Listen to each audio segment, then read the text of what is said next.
There was a guy in Lubbock named RH Fulton. He was probably the wealthiest guy in Lubbock at one time, and he had made his money in pipelines. And he is a rough guy, but he didn't have good credit. He always told me, remember this, if you don't pay your bills, you get to keep the money. So that's profound. And you'd go see him, and he'd smoked all the time, and he'd throw the cigarettes on his desk. And at night, they'd sweep his desk. And he was friends with Boone Pickens.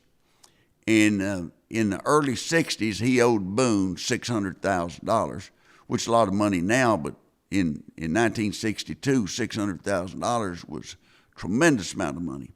And Boone couldn't get him to pay, and so Boone drove to Lubbock, went up to see him at his bank, and talked to him, and finally RH wrote out a check for $600,000 and said, he tore it out of the book and said, "Is that what it's for?" And he messed around with the check and folded it and put it in an envelope and sealed it and put on the front Boone Pickens. Boone stuck it in his pocket and whistled all the way back to Amarillo and gave it to his assistant, told her to go down and deposit it and tell him to apply it against the note. And she came back in about 5 minutes. She said, they won't take the check. He said, "Why?" She said, "Mr. Fulton didn't sign it." He said, "Are you kidding?" So he called, and they said, he just left. He's going to Africa, be gone 6 weeks.